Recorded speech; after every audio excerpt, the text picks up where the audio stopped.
ओम अज्ञानतिमिरान्धस्य ज्ञानञ्जनशलाकया चक्षुरुन्मिलितमेन तस्मै श्रीगुरुवे नमः। श्रीचैतन्य मनोविष्टम स्थापितं येन भूतले स्वयं रूपकदा मह्यं ददाति स्वपदान्तिकं। वन्देऽहं श्रीगुरुः श्रीभूतपदकमलं श्रीगुरून् वैष्णवाचं श्रीरूपं साग्रजातं सगण रघुनाथान्वितं तं सजीवं साद्वैतं सावधूतं परिजनसहितं कृष्णचैतन्यदेवं श्रीराधा कृष्ण पादान सगण ललिता श्री विशाखानवृताश्च नित्यानंदम नमस्तुभ्यं प्रेमानंद प्रदायते कलवकलमस्य नाशाय जानवे पतये नमः।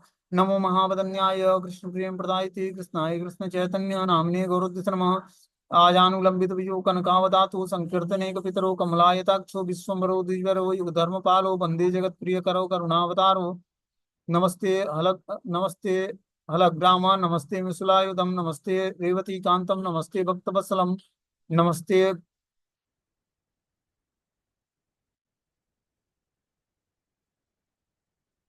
बलिनाम श्रेष्ठ नमस्ते धरणीधर प्रलंबारे नमस्ते तु पाहिमां कृष्ण पूजा कृष्णाय वासुदेवाय देवकी नंदनाय च नंदगोप कुमाराय गोविंदाय नमो नमः। वासुदेव सुतम देवम कंस चारूणमर्दनम देवकी परमानंदम कृष्णं वंदे जगद्गुरुम। हे कृष्ण करुणा सिंधु दीनबंधु जगतपतये गोपेश गोपिका कांत राधा कांत नमस्तुते तप्त कांचन गौरांगे श्री राधे वृंदावनेश्वरी वृषभानुसुते देवी प्रणमामि हरिप्रिये। वाञ्छाकल्पतरुभ्यश्च कृपा सिन्धुभ्यो च पतितानां पावनेभ्यो वैष्णवेभ्यो नमो नमः। जय श्री कृष्ण चैतन्य प्रभु नित्यानंद श्री अद्वैत गदाधर श्रीवासादि श्री गौर भक्तवृंद। हरे कृष्णा कृष्ण कृष्णा हरे हरे हरे राम राम राम हरे हरे। तो कल हम लोगों ने वृंदावन की परिक्रमा में मंदिरों का दर्शन करना शुरू किया था हम लोगों ने। तो मंदिरों का दर्शन करते करते हम लोग जो है राधा दामोदर जी पहुंचे थे। उससे पहले हमने कई मंदिरों का दर्शन कराया था, जैसे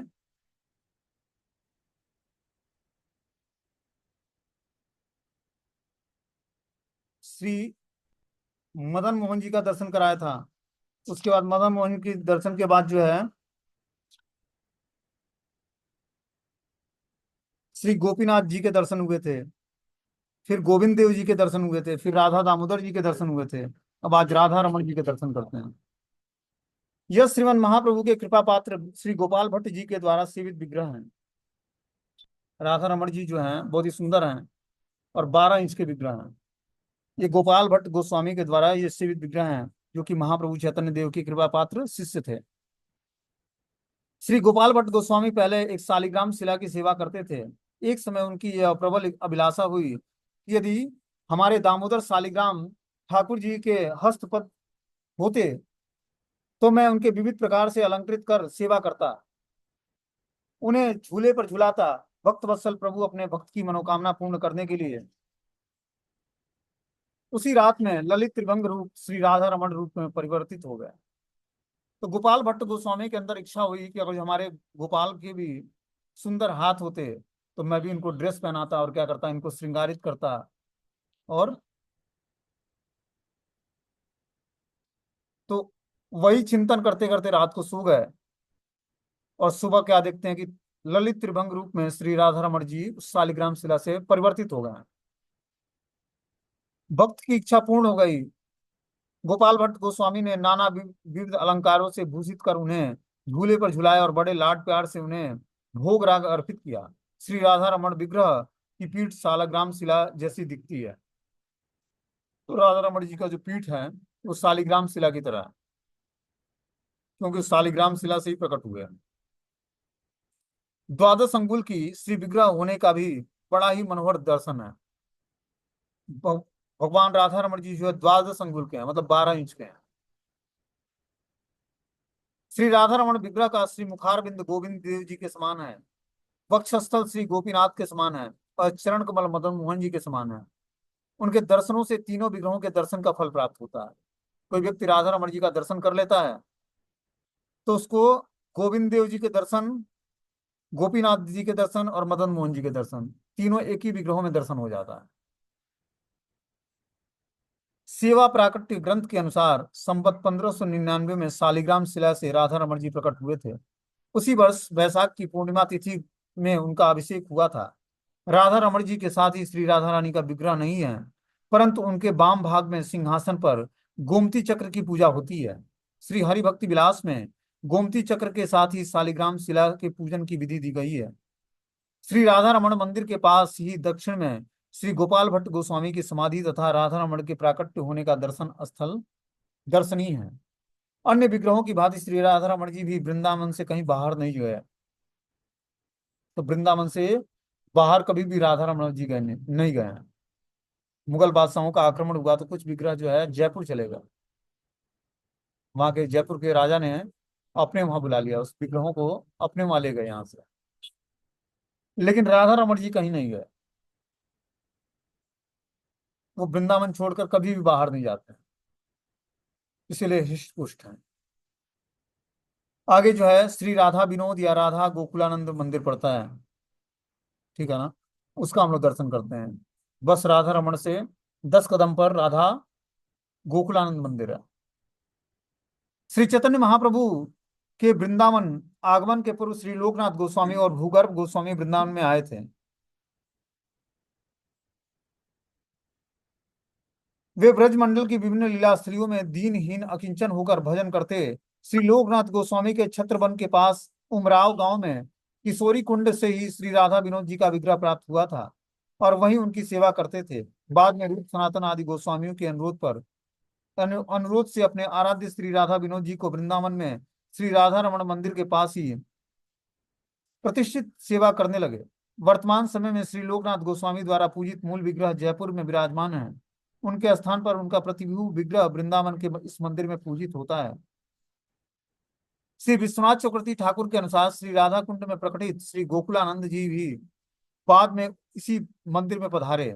श्रीमन महाप्रभु के द्वारा श्री रघुनाथ दास गोस्वामी को दी गई गोवर्धन शिला भी यहाँ विराजमान है। प्राचीन गोकुलानंद मंदिर का विग्रह श्री राधा विनोद जी के साथ जयपुर में ही विराजमान है।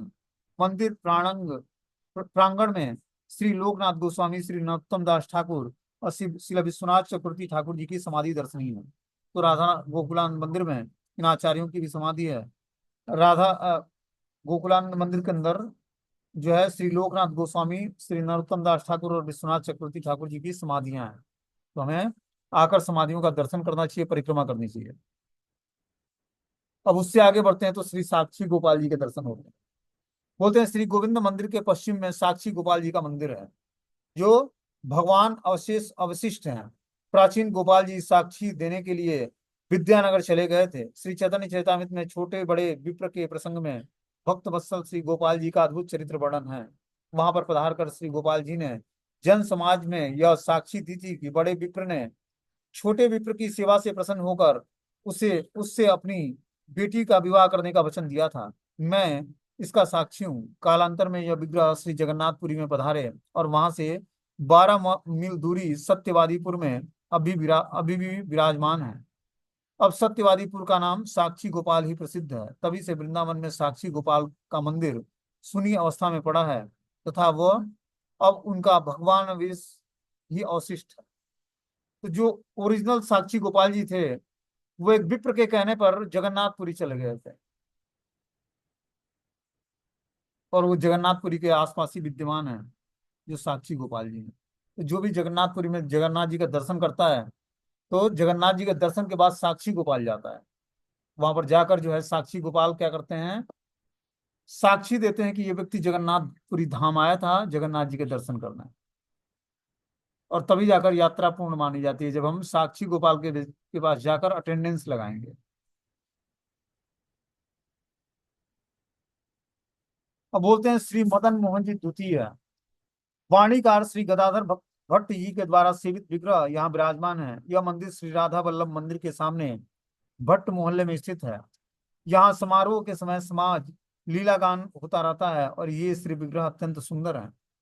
तो एक श्री मदन मोहन जी दूसरे भी हैं जो राधा वल्लभ मंदिर के सामने भट्ट मोहल्ले में स्थित है।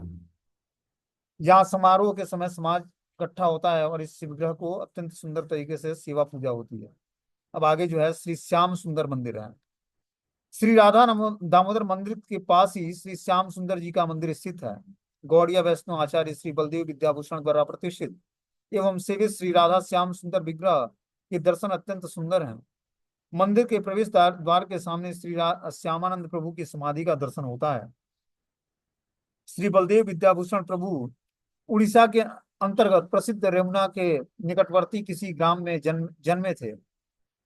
चिल्का हद के तट पर किसी विद्वत गांव में इन्होंने व्याकरण, अलंकार और न्याय शास्त्र का अध्ययन किया था। तत्पश्चात वेद अध्ययन के लिए मैसूर चले गए। उसी समय उडुपी में उन्होंने वेदांत के मध्व भाष्य के साथ साथ शंकर भाष्य, श्री भाष्य, पारिजात भाष्य और अन्य वेदांत के भाष्यों को गहनता के साथ अध्ययन किया। कुछ दिन पश्चात श्रीधाम जगन्नाथपुरी में श्री रसिकानंद प्रभु के शिष्य श्री राधा दामोदर के समीप खट संदर्भ का अध्ययन किया। अध्ययन करते समय श्री राधा दामोदर का अगाध पांडित्य और साथ ही भक्तिमय जीवन का दर्शन कर उनके शिष्य हो गए। तत्पश्चात वृंदावन में प्रसिद्ध गौड़ीय रसिक आचार्य श्री विश्वनाथ चक्रवर्ती ठाकुर के निकट श्रीमद् भागवतम और अन्य गोस्वामी ग्रंथों का अध्ययन किया और श्री विश्वनाथ चक्रवर्ती ठाकुर के निर्देश में से जयपुर में पधारे। वहां गलता नामक प्रसिद्ध स्थान में श्री संप्रदाय और अन्य विपक्ष के विद्वानों को पराजित करके श्री विजय गोपाल विग्रह की स्थापना की। साथ ही इन्होंने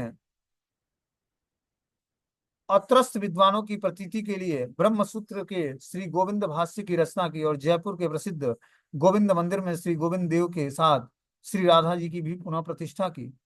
उनके द्वारा रचित गोविंद भाष्य, खट संदर्भ का टीका, सिद्धांत रत्नम, वेदांत शयामंतकम, प्रेम्य प्रमेय रत्नावली, सिद्धांत दर्पण आदि ग्रंथों ने श्री गौड़ीय वैष्णव साहित्य के भंडार में श्री वृद्धि की है। अब वहां से आगे बढ़ते हैं तो श्री राधा माधव जी का मंदिर है।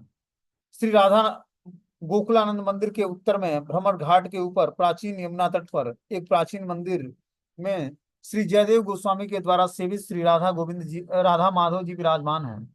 अब वे जयपुर की घाटी नामक पर्वतीय स्थान में एक बृहद मंदिर में सेवित हो रहे हैं और जयपुर का प्रमुख दर्शनीय मंदिर है। श्री राधा माधव मंदिर के ईशान कोण पर श्री युगल किशोर जी का मंदिर है। शिखर रहित अवस्था में पड़ा हुआ है, जिसे कनक वृंदावन कहते हैं। अब श्री राधा माधव जी के मंदिर से आगे बढ़ते हैं तो श्री बांके बिहारी जी का मंदिर पड़ता है। स्वामी हरिदास के द्वारा निधि व निश्चित विशाखा कुंड के से श्री बांके बिहारी जी प्रकटित हुए थे। इस मंदिर में कृष्ण के साथ श्री राधिका विग्रह की स्थापना की नहीं हुई है। वैशाख मास की अक्षय तृतीया के दिन श्री बांके बिहारी के श्री चरणों का दर्शन होता है। पहले वह निधिवन में ही विराजमान थे, बाद में वर्तमान मंदिर में पधारे। यौनों के उपद्रव के समय श्री बांके बिहारी जी गुप्त रूप से वृंदावन में ही रहे, बाहर नहीं गए। श्री बांके बिहारी जी का झांकी दर्शन विशेष रूप में होता है। यहाँ झांकी दर्शन का कारण उनका भक्त वात्सल्यता एवं रसिकता है। एक समय उनके दर्शन के लिए एक भक्त महानुभाव उपस्थित हुए।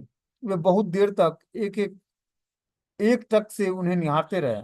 रसिक बांके बिहारी जी उन पर रीझ गए और उनके साथ ही उनके गांव में चले गए। बाद में बिहारी जी के गोस्वामियों को पता लगा तो उनका पीछा किया और बहुत अनुनय विनय करने पर ठाकुर जी को लौटाकर श्री मंदिर में प्रतिष्ठित किया।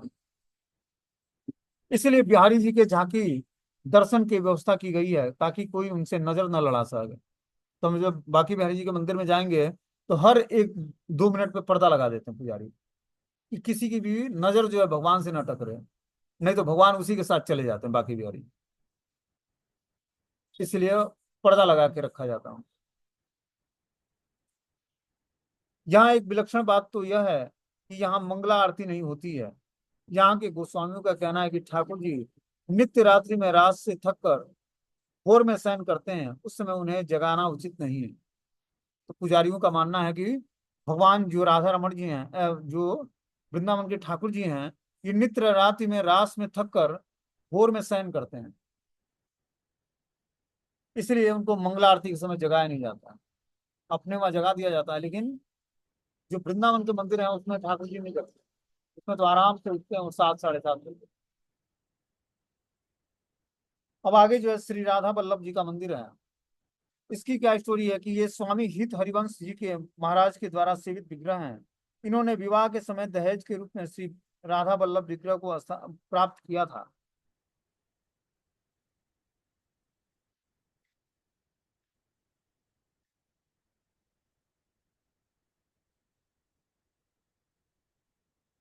श्री राधा वल्लभ जी के साथ राधिका जी की भी मूर्ति नहीं है। सिंहासन के ऊपर मुकुट की स्थापना कर श्री राधिका के उद्देश्य से उसी की सेवा होती है। श्री विग्रह अत्यंत मनोहर और चारु दर्शनीय है। आगे जो है श्री युगल किशोर जी का मंदिर है। बोलते हैं श्री सेवा कुंज के निकट किशोरी वन या व्यास घेरा में श्री युगल किशोरी जी का विराजमान है। श्री माधवेंद्रपुरी के शिष्य माधव दास जी एक प्रसिद्ध भक्त आचार्य हुए हैं। श्री नाभा दास जी ने भक्तमाल में उनका चरित्र वर्णन किया है। उन्हीं के शिष्य उरक्षा निवासी अभिराम व्यास जी ने हरिराम व्यास जी के द्वारा ये विग्रह प्रकटित किया था। पास ही बगीचे में श्री व्यास जी और उनकी समाधि भी वर्तमान में है। अब आगे जो है द्वितीय श्री युगल किशोर जी का मंदिर है। इसकी क्या स्टोरी है कि केसी घाट के पास ही एक टीले के ऊपर विराजमान है। यह मंदिर छन्ना पन्ना राजा के द्वारा प्रतिष्ठित की गई है। आगे जो है तृतीय श्री युगल किशोर जी का मंदिर है।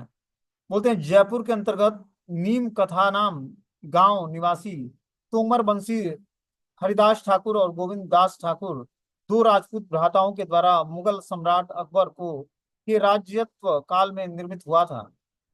अब आगे जो है श्री लाल बाबू जी का मंदिर पड़ता है। श्री लाल बाबू पूर्वी बंगाल के एक प्रसिद्ध वैभव संपन्न जमींदार थे।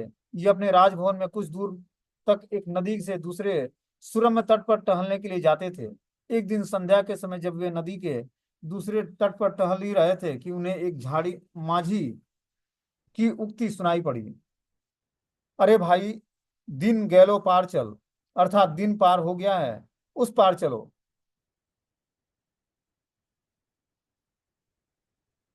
बोले माझी की बात सुनकर ये विचार में मग्न हो गए कि नौका से नदी पार कर घर लौटे हैं। दूसरे दिन वही टहलते समय एक धोबी ने अपनी पत्नी को संबोधित करते हुए कहा कि दिनो गोयल वासनाए आंगू आंगू न दाऊ। बता रहा कि धोबी लोग कपड़े धोने के लिए केले के वृक्षादि जलाकर एक प्रकार का छार सा बना लेते हैं, जिससे बंगाली भाषा में वासना कहा जाता है। लाल बाबू ने उसके इस वाक्य का अर्थ यह ग्रहण किया कि दिन बीत गया है, जीवन निकल जीवन के दिन निकल गए हैं। अपनी काम वासना में शीघ्र आना आग लगा दो। और श्री लाल बाबू के जीवन पर उपरोक्त मांझी और धोबी के वाक्यों को गहरा प्रभाव पड़ा। वे अपने सारा वैभव परिवार इत्यादि सब कुछ परित्याग परित्याग कर वृंदावन में चले गए और यहाँ आकर भजन करने लगे। इस भक्त लाल बाबू ने ही 1810 ईस्वी में श्री कृष्ण चंद्र नामक एक विग्रह की स्थापना की। पत्थर का यह मंदिर बहुत ही भव्य और दर्शन योग्य है। अब आगे जो है शाह जी का मंदिर पढ़ते हैं। बोलते हैं लखनऊ निवासी सेठ कुंदन शाह ने 1835 ईस्वी में सफेद मकराना पत्थरों के द्वारा बहुत बहुत धन लगाकर इस दिव्य मंदिर का निर्माण कराया था। ये श्री चैतन्य महाप्रभु के अनन्य भक्त थे। यह मंदिर वर्तमान समय में वृंदावन के अतुल वैभव की साक्षी देता है। आगे जो है श्रीरंग जी का मंदिर पड़ता है। बोलते हैं कि 1891 ईस्वी में श्री लक्ष्मी चंद्र सेठ ने 45 लाख रुपए लगाकर इस मंदिर का निर्माण किया था। सोचो 1891 ईस्वी में 45 लाख रुपए लगे थे उस राधा गोविंद मंदिर को बनाने में।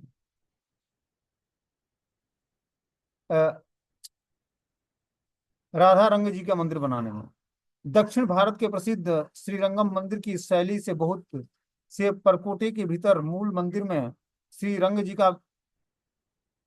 जी विराजमान है। लक्ष्मी जी उनके पैरों पर पलट रही हैं। श्री मंदिर के पूर्वी द्वार पर विशाल गरुड़ स्तंभ है, जो ऊपर से नीचे तक सोने का के पातों में से जड़ा हुआ है। साधारण लोग इस सोने का ताल वृक्ष कहते हैं। पास ही उत्तर की ओर प्रधान द्वार के पास एक सरोवर है, जिसमें गज ग्राह का युद्ध श्री हरि के द्वारा शरणागत गज की रक्षा की लीला का निर्देश होता है। पश्चिम प्रधान द्वार के निकट एक विशाल रथ है, जिस पर विशेष तिथि पर श्रीरंग जी भ्रमण करते हैं। अब आगे जो है श्रीरंग मंदिर से आगे बढ़ते हैं तो श्री जी का मंदिर है तो बरसाने में। सन 1826 ईस्वी में जयपुर नरेश जयसिंह की महारानी आनंद आनंद कुमारी देवी ने इस मंदिर का निर्माण करवाया था। इसमें श्री आनंद मनोहर और श्री वृंदावन चंद्र दो युगल श्री विग्रह प्रतिष्ठित हैं। अब आगे जब उससे आगे बढ़ते हैं तो वर्धमान महाराज कुंज पड़ता है। इसकी क्या स्टोरी है? श्री जी मंदिर के सामने मार्ग की दूसरी ओर यह कुंज है। वर्धमान के महाराज श्री कीर्ति चांद बहादुर की भक्ति रानी राजराजेश्वरी देवी ने इस मंदिर का निर्माण कराया था। इन्होंने ही नंद गांव में पावन सरोवर के घाटों को भी पत्थरों से बनवाया था। अब आगे जब पढ़ते हैं तो उससे ब्रह्मचारी ठाकुर वाणी पड़ता है। ग्वालियर के महाराजा जियाजी सिंधिया ने 1860 ईस्वी में एक भव्य दिव्य मंदिर का निर्माण कराया था। उन्होंने अपने गुरु श्री गिरधारी दास ब्रह्मचारी जी का को सेवा का भार अर्पण कर दिया था। इसी मंदिर में श्री राधा गोपाल, हंस गोपाल और नित्य गोपाल तीन विग्रह पृथक पृथक प्रकोष्ठों में विराजमान है। पत्थरों से निर्मित यह दिव्य मंदिर दर्शन योग्य है। यह मंदिर लाला बाबू मंदिर के पास ही है। अब आगे जो है श्री टिकारी रानी की ठाकुर वाणी, ये हम लोग सुनेंगे इसकी स्टोरी। यह मंदिर वृंदावन की उत्तर दिशा में यमुना तट पर स्थित है। बिहार के अंतर्गत टीकरी नामक राज्य में राजा हितकाम ठाकुर की रानी इंद्रजीत कुमारी ने 1871 ईस्वी में एक मंदिर का निर्माण किया था।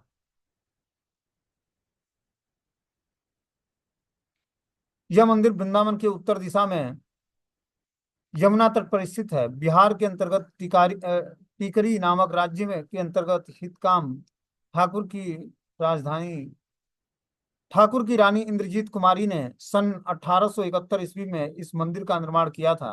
इसमें राधा कृष्ण, श्री राधा गोपाल और श्री लड्डू गोपाल ये तीन विग्रह विराजमान है। यह मंदिर अतिथि सेवा के लिए प्रसिद्ध है। अब आगे जो है शाह जी का मंदिर पड़ता है। बोलते हैं यह मंदिर रेतिया बाजार में स्थित है। शाहजहांपुर राज्य के दीवान लाला ब्रजकिशोरी ने सन 1873 ईस्वी में इस मंदिर का निर्माण किया था।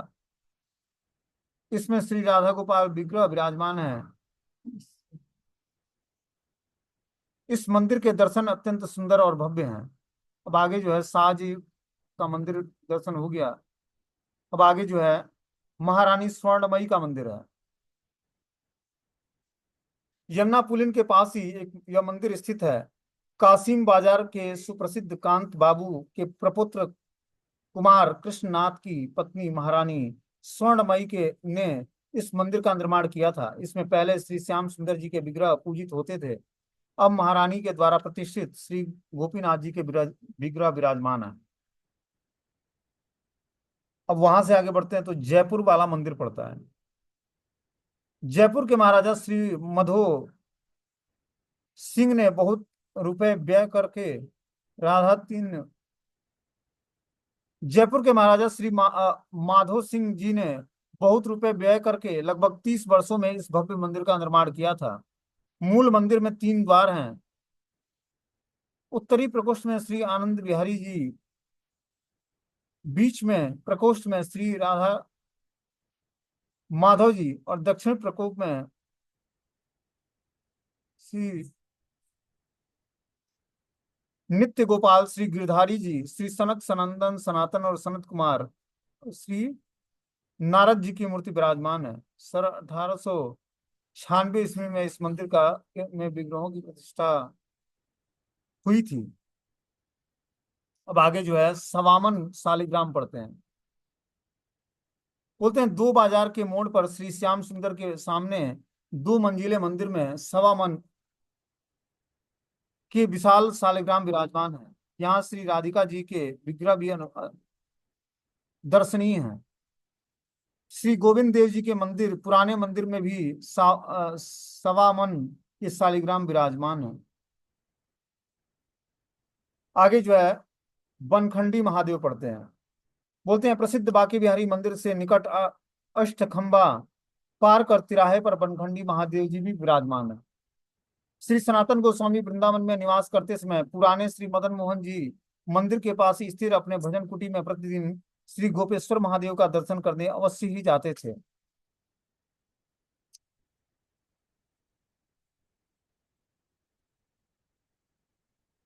वृद्ध हो जाने पर श्री गोपेश्वर महादेव ने श्री सनातन गोस्वामी को स्वप्न आदेश में कहा कि इस वृद्धावस्था में आप इतना कष्ट न करें, मेरे दर्शनों के लिए न आए। आप मैं स्वयं ही अपनी भजन कुटी के निकट ही बनखंडी में प्रकट होऊंगा। सचमुच दूसरे दिन बनखंडी में श्री महादेव जी प्रकट हो गए थे। सनातन गोस्वामी यह देखकर बड़े ही भावाविष्ट हो गए।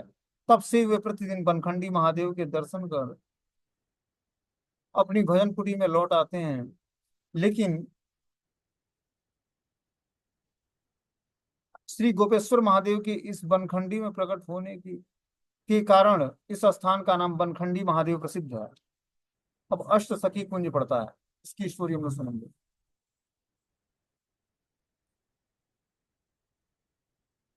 बोलते हैं श्री मदन मोहन जी के पुराने मंदिर के पास ही अष्ट सखी का कुंज स्थित है। हेतमपुर के महाराजा ने इसका निर्माण किया था। बीच में श्री राधा कृष्ण युगल स्वरूप और उनकी दोनों ओर चार चार सखियों के विग्रह हैं। सन 1296 ईस्वी में हेतमपुर के महाराजा राम रंजन चक्रवर्ती और महिम और उनकी पत्नी पद्म सुंदरी ने इस मंदिर का निर्माण किया था। श्री राधा रास बिहारी विग्रह को विराजमान किया था। अब आगे जो है अष्ट सखी कुंज से आगे बढ़ते हैं तो श्री राधा विनोद जमाई ठाकुर यह तड़ास वाला मंदिर है। इसमें राजर्षि राजा राय बनमाली दास द्वारा बहादुर की ठाकुर वाणी भी कहते हैं। यहाँ मंदिर में प्रवेश करने वाले राज्य मार्ग पर बहुत बाती राज्य मार्ग पर बाईं और कुछ हटकर कच्चे रास्ते पर यह मंदिर विराजमान है। बंगाल स्थित तड़ास्य स्टेट के अधिकारी परम कृष्ण भक्त हैं। उनका नाम श्री वांछा राम जी है। वे नित्य पास में ही प्रभावित नदी में स्नान करते हैं। एक समय प्रातः काल स्नान करते समय उसी नदी के गर्भ में एक मधुर वाणी सुनाई दी, मुझे मुझे जान से निकालो और घर ले चलो। परंतु उन्हें आसपास कुछ भी दिखाई नहीं दिया। दूसरे दिन भी ऐसा ही हुआ। तीसरे दिन भी स्नान करते समय उस मधुर वाणी के साथ में कृष्ण ऐसा लगा कि दिन में जल के भीतर किसी वस्तु का स्पर्श हो रहा है। जब उन्हें हाथ से जब उन्होंने हाथ से उसे उठाया तो अद्भुत सुंदर कृष्ण विग्रह दिखाई पड़ा। वे श्री कृष्ण विग्रह की श्री विनोद ठाकुर के नाम से प्रसिद्ध हुए। श्री ठाकुर जी ने स्वेच्छा से परम भक्त श्री बनमाली राय की के घर पधारे। उनकी सेवा वहां विधिवत होने लगी। श्री बनमाली राज्य की इकलौती कन्या स्वर्ण गुण संपन्ना परम राधिका परम सुंदरी विशेषतया भक्तिमती है। इस राजकुमारी ने अब वृंदावन श्री विनोद ठाकुर का दर्शन कराया था। तब उनकी मधुर मुस्कान से मुग्ध हो गए थे। विनोद शिला विनोद ठाकुर जी भी इस राधा नाम की बालिका के साथ प्रत्यक्ष रूप से खेलने लगे। एक दिन उस राजकुमारी का अंजन पकड़कर बोले कि तुम मुझसे विवाह कर ले। इधर कुछ भी क्या बोलते हैं, एक दिन उस राजकुमारी को अंचल पकड़कर बोले कि तुम मुझसे विवाह कर ले। उधर कुछ ही दिनों में राजकुमारी बीमार पड़ गई और ठाकुर विनोद जी ने राधा की माँ से स्वप्न में कहा कि राधा अब भी नहीं बचेगी, तुम्हारे बीच के जो देवदार का सूखा वृक्ष है उसकी लकड़ी को ठीक राधा जैसे एक मूर्ति बनाकर मेरे साथ विवाह कर दो। ऐसा ही हुआ जैसा कि राधा की मूर्ति का प्रतिष्ठा हुआ। राजकुमारी राधा का परलोक गमन हो गया। एक और राजकुमारी राधा का दाह संस्कार हुआ और दूसरी ओर ठाकुर भक्ति विनोद के साथ राधा कृष्ण की मूर्ति का प्रतिष्ठा हुआ। श्री विनोद ठाकुर और श्री राधा विनोद बिहारी ठाकुर हो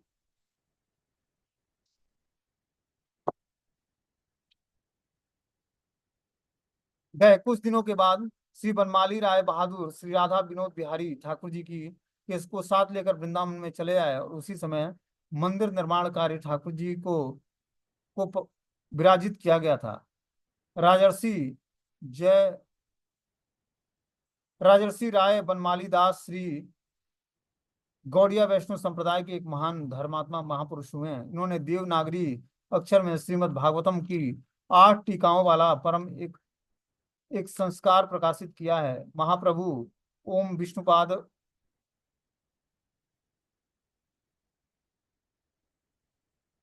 बोलते हैं कि सन 1954 ईस्वी में लगभग तड़ास मंदिर के अष्ट टीका युक्त श्रीमद् भागवतम का संग्रह किया था और जो आज मथुरा के ग्रंथालय में सुरक्षित है। इस प्राचीन नवीन मंदिरों और कुंजों के अतिरिक्त भी वृंदावन में आधुनिक बड़े बड़े मंदिर विराजमान हैं जिसका उल्लेख विस्तार हेतु नहीं किया जा सकता है।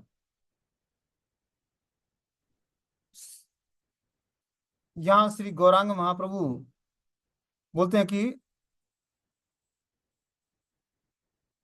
दान मान सेवा कुंज गली में सेवा कुंज के निकट ही स्थित है। यहाँ श्री गौरांग महाप्रभु श्री राधा विनोद बिहारी श्री वृंदावन वृंदा देवी और श्री भक्ति वृंदा देवी के दिव्य विग्रह हैं। श्री वृंदावन में केवल इन्हीं मंदिर में श्री श्री वृंदा देवी का दर्शन होता है। ऊपरी तल पर सेवा कुंज में भी अद्भुत सुंदर झांकी निकलती है। तो इस तरह से यहाँ पर जो है श्री वृंदावन में केवल इसी मंदिर में श्री वृंदावनेश्वरी देवी श्रीमती तुलसी देवी विराजमान होती हैं। तो इस तरह से हम लोग आकर जो है वृंदावन में वृंदावनेश्वरी का दर्शन कर सकते हैं, वृंदा देवी का, और उनको प्रणाम कर सकते हैं। और ऊपरी तल पर सेवा कुंज में यह परम सुंदर झांकी प्रस्तुत करती है।